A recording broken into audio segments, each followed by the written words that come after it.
Hi, everybody. This is Josh Becerra from Augurian. This is episode 7 of How I Work.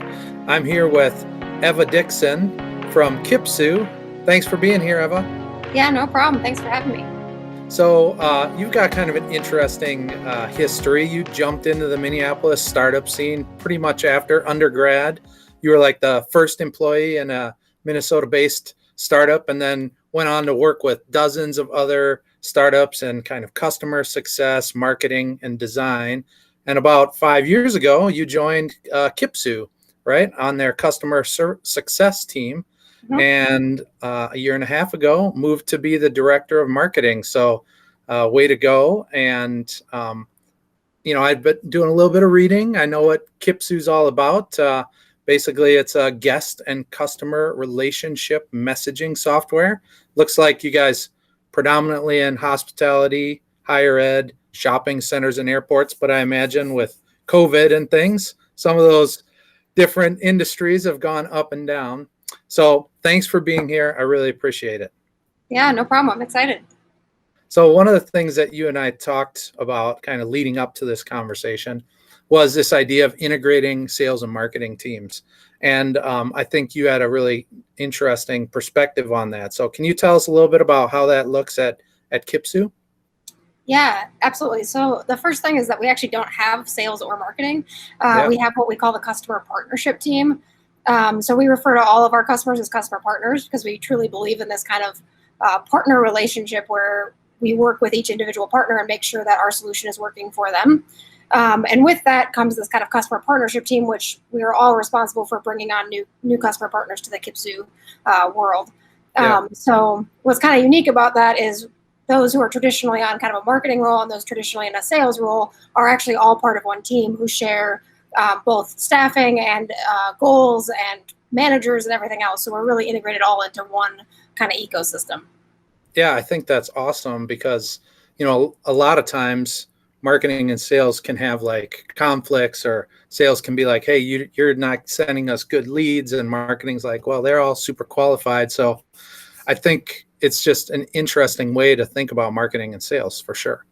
For sure. And I can't say that we never have those discussions, but what's interesting is kind of everybody's seen the conversation from both sides. So most of our team actually has started at Kipsu in some sort of entry-level role. So very few folks have come in at a manager level or above, which also means that we have a lot of empathy from the very entry-level role of sales and marketing, which on both teams can be an intense job and for sure. A lot of kind of elbow grease goes into both of those roles.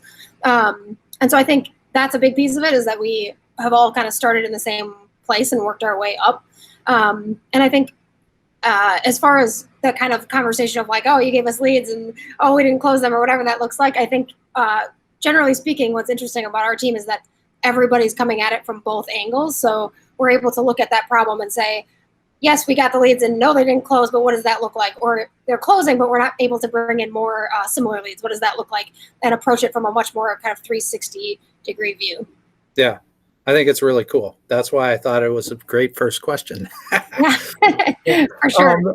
The other thing we talked about was email marketing. I know that you guys do a lot of email marketing. So can you tell us a little bit about how you have that set up and how it's driving results? Yeah, so interestingly enough, especially in the industries that we work in, specifically in hospitality, 5 years ago, almost nobody was really doing email marketing, which sounds crazy in the world that we live in now where everybody's doing it. And it's the thing that's, filling up everybody's inboxes. But when we started 5 years ago, it was really kind of a new platform in some ways. And we were able to create this system where we had very highly personalized email campaigns, sometimes down to even a group of 20 contacts, would get a specific campaign. And we've been able to scale that where we're hitting, we're reaching to bigger markets and more people, but still containing that personalized piece of it. But what is interesting is that over the past 5 years, email has actually become less effective for, I think, a lot of people, but in ourselves included, and we've actually had to pivot. And we're starting to bring back in pieces of marketing that I think are in some ways seem antiquated, where we've actually started just picking up the phone and calling people and talking to potential customers and working that into our email process because it is a channel that's starting to be a little a little less effective maybe than it was 5 years ago when we first started and felt like we were pioneering into something that was new and exciting. Yeah, for sure. Well, that's very cool. So when you're doing some of these other tactics and things, like what are the tools that you're using? What does that look like? What's your email platform? Kind of just talk to me about your tech stack. Yeah, for sure. So we have kind of a unique tech stack in some ways. So our email platform right now is actually built on a homegrown solution that we built Oh, wow. internally. For many, many years, we actually worked with a vendor that we had a great relationship with. One of the things that we look at when we look at vendors and we look at tech is it's actually less about the tool. Yes, we need tools to do certain things and they can be great, they can enhance your team. But one of the things that we really qualify vendors on is our relationship with the people there. Yeah. Because as a company, a small company that we're growing, we oftentimes will partner with companies that are maybe small on their end or growing on their end. We get a lot more personalized attention. We're able to kind of grow with them and have more of an influence into their infrastructure. Yeah. And we had one of these great working relationships with our email provider, actually, until about a year ago when, like many early stage companies, they raised money and they got, I think they may have gotten acquired even. And it really changed our relationship dramatically. We were reaching out with tickets saying, hey, this thing isn't working, or this is broken, or you changed this feature that took away functionality that we used, whatever that looked like. And at some point, our goals kind of diverged and we ended up moving away from them, which was in some ways actually kind of like it was kind of a step for us because we had worked with them for so long, and we are very loyal to the folks that we work with. Right. And so we ended up kind of leaning into our natural control freak state and building it in-house so that we could dig into everything from like domains to spam filters to everything and really have like a very deep control over how we send our emails. Wow. Yeah, that's very cool. So besides email, what other things are you doing or seeing where there's great returns? You talked about like picking up the phone and calling people. That is an old art form that's kind of been lost for sure. So tell me about that or other marketing. Where are you spending your marketing dollars? Yeah, I think the phone thing, I have to say we're still pretty new at, and it's maybe not quite as rolling and grooving as it was right before COVID, because that's kind of changed all of our marketing tactics. But I will say, actually, my kind of unconventional answer to that question is that the thing that we invest the most in is actually our team and our people. So when I look at the thing that makes us the most effective, it's, I think, a combination of our hiring process as well as like how we develop our team over time. As I mentioned, we often hire folks fairly early in their careers and grow into more senior roles, which creates this really deep institutional knowledge and forces everyone on the team to really understand our product and our customers in really deep ways. And I think that no matter what tech you're using, although, like I said, tools can be really effective and important and enhance what you're doing, the fact that the people that we have on our team are, I have to say, I work with a whole bunch of rock stars, and that makes us as effective as we can be. Yeah, that's awesome. Yeah, we are big believers at Augurian in team and team members for sure. And it is great to have people like come up in the organization, because it's not just like the understanding of your product. It's like the cultural fluency as well that makes it easier. And I'm sure that's why when you have these teams that are kind of both sales and marketing embedded together, it's that cultural fluency that probably allows for like really good conversations to unfold and you guys to get to the bottom of things. So that's really cool.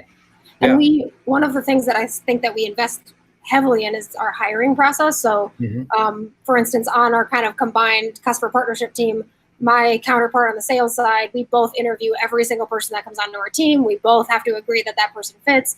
We interview a lot on core values, where we interview less on maybe prior experience or capability, because those are all things that we feel that we can teach in-house. We can't really teach how do you get along with other people and how do you work and how do you innovate and think through things. So we hire a lot more based on kind of what we call potential or core values than on specific capabilities and capacities.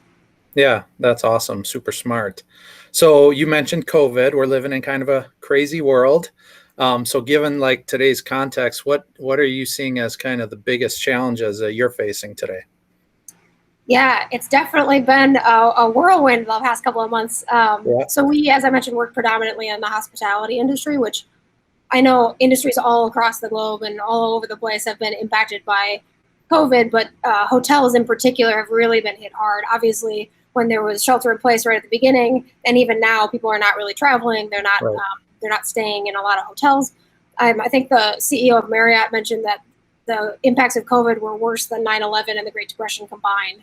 Wow. And is probably the worst impact on hospitality in the history of recorded mankind or whatever. So I Yeah. think for us, one of the things that we faced with right away was this balance of having to do our jobs and wanting to do our jobs, and in fact, knowing that Kipsu as a digital messaging platform could actually probably help these hotels communicate more Sure. safely and more effectively with their guests, and balancing that with not being a total jerk by shoving our product in people's faces. Yeah. And I think that was really hard, especially at the beginning, because the world was changing so fast. These hotels were laying people off at phenomenal rates. People were losing their jobs. The hotels were closing their doors. They didn't know what that was going to look like. And we really had to balance that messaging, which we actually at some point turned off our marketing completely and our outreach, because we really live and breathe by this think customer first mentality. Yep. And we felt that no matter how much we thought we could help, and we probably could help, that was not what was going on in their heads at that moment when they were worried about their staffs and their team and just Sure. keeping their hotel running. So Yep. now it's kind of like restarting the engines as we're starting to see certain markets open back up, especially internationally. We work in about 45 countries now, and just starting to see what those ecosystems look like and actually trying to figure out, okay, where do we go first? So it's been a lot of digging into data and figuring out where occupancy is, what that looks like, and how to tackle where we're going next and how to restart this engine that we kind of paused for a little while here. Yeah, yeah. No, I think it's super smart to kind of take a empathetic approach to this at this point in time. Even today, it's still, we're not out of the woods, and I have a few friends who work in like the hospitality industry, and yeah, it's decimated. So, well, let's take a positive spin. So, do you have any fun things that you're kind of thinking about from a marketing perspective? Any ideas or experiments, or what you might be most excited about now for the second half of 2020 and beyond? Yeah, for sure. One of the things that's been a really interesting thing that's kind of come up in the last couple of months is you mentioned that we work in higher ed. It's a somewhat new environment for us. We've kind of only been in there the last couple of years, and we've seen really great results of kind of helping RAs and professional staff connect with their students through the dorms and that kind of living situation.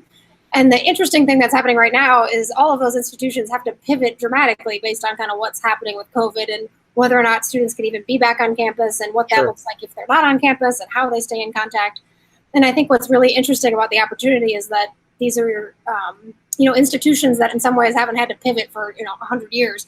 And I think they're really starting to shift into this digital world in a way that they've never really been had to or been forced to in the past. And we fit into this really great niche that we're helping them actually connect with students and maintain that engagement and maintain that communication despite all the chaos that might be happening on campus. Sure. And so I think we've really been building great relationships with universities, and it's been kind of a new piece of the puzzle for me because I'm traditionally more in the hospitality world. So Right. it's been a really kind of new, interesting puzzle to be solved on that side. Well, I just think like students, like messaging is so ubiquitous, right? It's like so easy for them. And these institutions are probably like, oh my gosh, how can we even do messaging? And you Right. guys can step in and say, hey, we got a perfect solution that that your students will love. So I think Right. that's cool. Yeah. And I think universities have so many unique challenges around privacy and compliance and everything else. And we've really built this solution that's tailored around that, which allows us to kind of seamlessly fit into that world. But I think there's even more players besides students these days where, parents are sending their 18-year-olds off to college and the college, may send them back home in 2 weeks or who knows what. And being Yeah. able to maintain that communication through a channel that's more effective than email or anything like that. We're pretty excited to see how that's been fitting into this new normal, as they're calling it. Yeah. Well, that's so cool. Eva, I really appreciate your time. This has been awesome. Your like insights about how to even like create these sales marketing teams in partnership, how you guys are like really focused on your people and focused on like your values. I think those are all things that anybody who's like running a SaaS company and trying to grow their company can take from. So this has been great. I really appreciate your time, and we'll wrap up episode 7 of How I Work. Awesome. Thank you so much. Thanks for having me. Yeah, thank you. Bye now. Bye-bye.